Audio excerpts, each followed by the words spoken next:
Hello guys! Welcome to my channel.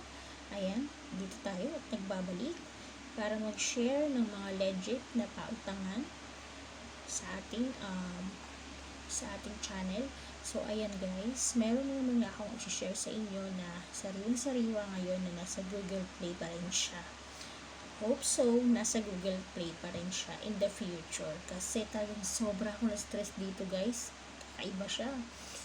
Talagang bago nyo to i-download, mag-isip muna tayo mabuti at tingnan muna natin. Huwag muna natin basta-basta i-download or ilo-load. Pero maganda siya.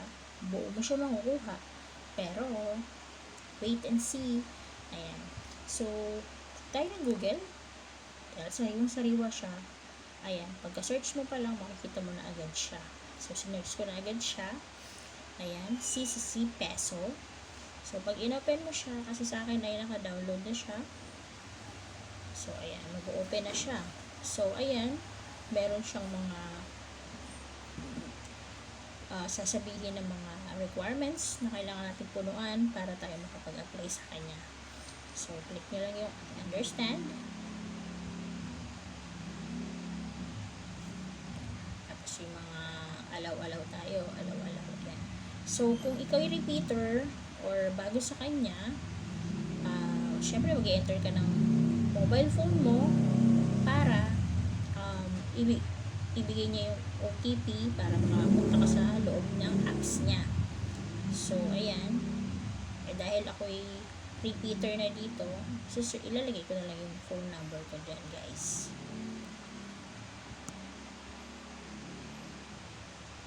Ayan. So, i-agree. Next ko lang siya.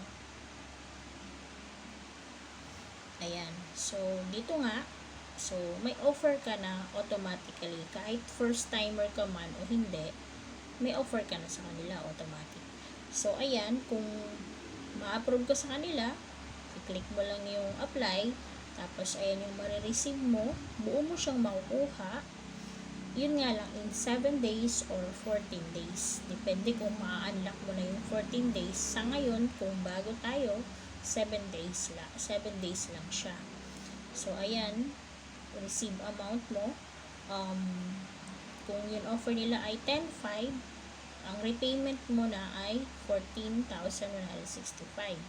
So, kung i-compute mo yan, so, almost 2 plus mahigit ang interest nila for 7 days na kung tutuusin, ayan, kung pwede ka mamili ng payment method, pwede sa bank.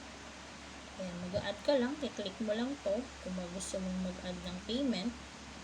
Tapos kung gusto mo na mag-proceed, i-click mo lang yung apply. So dito guys, sinasabi na agad nila kung ano yung mga marireceive mo at magiging repayment mo. In-explain nila lahat. So legit na legit naman siya. Walang problema, gano'n. Kung ayaw mo naman ng 10,000, pwede mo siyang i-adjust nung magkano lang talaga ang carry mo. Ito guys, maganda rin siya kasi zero interest siya. Kung talagang yung sobrang nangailangan ka. Pero, wag na wag kang madidelay sa kanila. Kasi nangyari dito, hindi pa nga ako delay. Sobra na silang nangungulit sa akin guys. Ayan.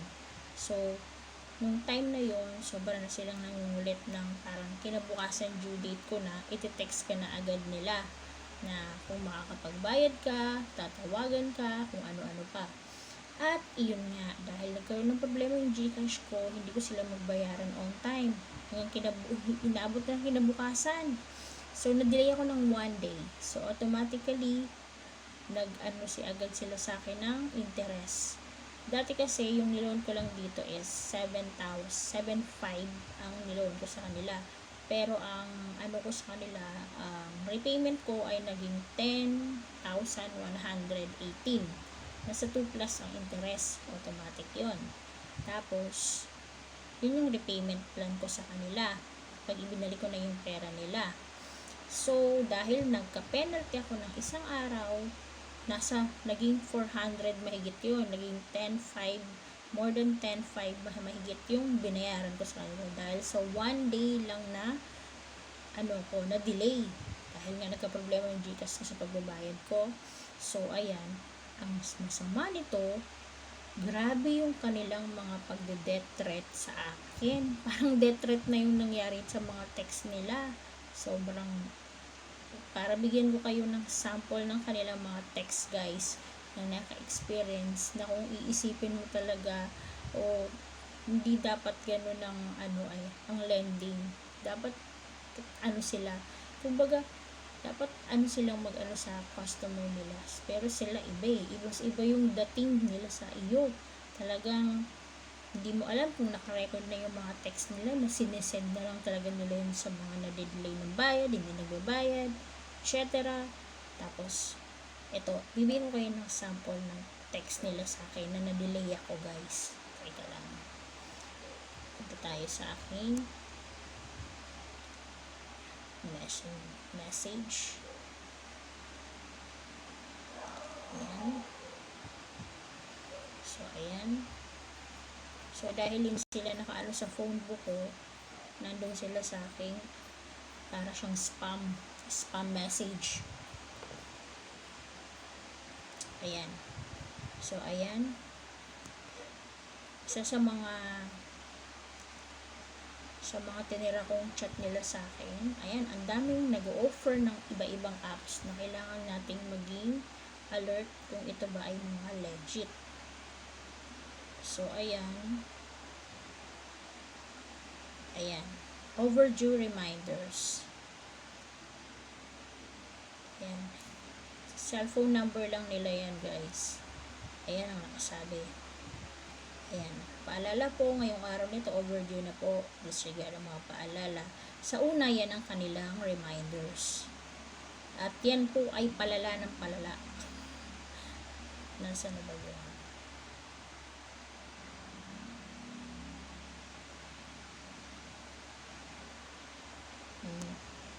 Parang feeling ko nabura ko na yun. Dahil nakaka-stress pag siya ay nabasa mo na mumurahin ka nila, may mga masama silang sasabihin sa'yo. Ayan, ito. Ayan. Sabi niya, inoorasan ka na niya. 4 PM na po, pero hanggang ngayon po hindi po kayo nagre-response sa mga anong pong balak mo? Anong oras po magbabayad? Ayan. Tapos, yun. Nung una, maayos naman sila.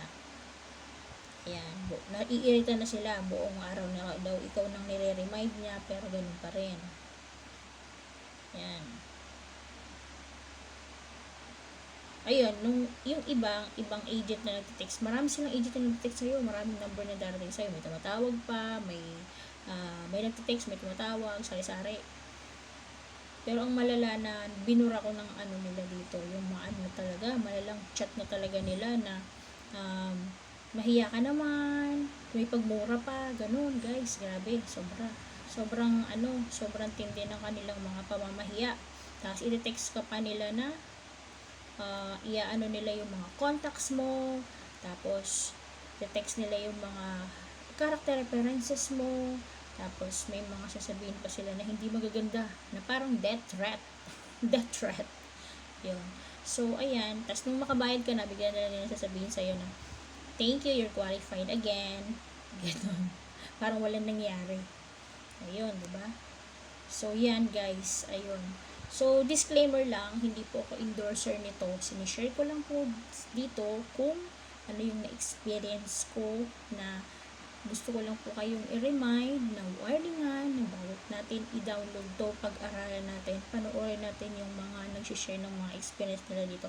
At please comment down below kung may na-experience po kayo na hindi magandang apps, ng mga lending apps na akala natin makakatulong sa atin, yung pala ay lalo pa tayong mababaon or mai-stress. At kung hindi po tayo masyadong sa stress, ay pwedeng ikasama na ng pakiramdam yung feeling na ganito. Pero sana naman po yung mga ganitong lending ay iniisip po na po nila yung mga sasabihin nila dun sa mga customer nila, kasi ikakasira nila yun. Ayun lang, guys. Kaya hope so mga lending na to ay nangungutang rin naman sila. Hope so ay isipin din naman nila na yung nararamdaman ng mga taong sinasabihan nila, kasi Kaya umutang yan para magbayad. Yun. Kaya yun lang guys. Sobrang pangit lang yung nag-experience ko sa lending apps na to. Kasi sa ibang lending apps, pag na-delay ka man, te-text ka nila ng repayment kung paano mo gagawin. Sample si Digido, bibigyan ka nila ng na pwedeng interest lang ang bayaran mo sa ngayon, kasi sabihin na natin na may mga pangyayari talaga na nagigipit ka talaga na hindi mo sila basta-basta mababayaran. So hindi nila kasalanan yun, hindi mo, so sabihin na natin na kasalanan mo din or whatever. Pero ang masasabi ko lang, sana wag naman ganun, anuhin naman nila yung sasabihin nila, kasi nakakasama sila ng loob sa ibang tao. So pero syempre, sa mga nangungutang, of course, obligation natin magbayad, guys. O, kahit naman sino, kailangan magbayad ng utang. And that's the truth. So, yun lang, guys. Sana nakatulong ako dito. At kung may mga na-experience kayo, please comment down below. At kung may experience kayo dito kay si Peso, comment down below. Pero, overall, maganda naman siya. Yun nga lang, huwag tayong madedelay. At hanggat maaari ko, tayo dito ay yung kaya lang natin bayaran, yung tama lang, at mababayaran natin sila ng advance kung maaari para siguro niya tayo maka-receive ng mga ganong things. Yun lang guys. Again, thank you for watching and advance thankful sa mga nakikinig, at share kayo dito at message nyo ako sa mga gustong mag-message. Babasahin natin yan at mag-shoutout tayo sa mga taong mag-message sa akin guys, at manunood pa. Again, thank you so much. Sana nakatulong to, at marami pa akong i-share ng mga apps, ng mga experience natin na kung maganda ba o hindi. Ayun lang. Hi uli and good evening. This is Pops Gillets. Please subscribe to my channel and please click and share and click the notification bell na rin para updated kayo sa mga susunod kong vlog. Again, Pops Gillets. Bye for now.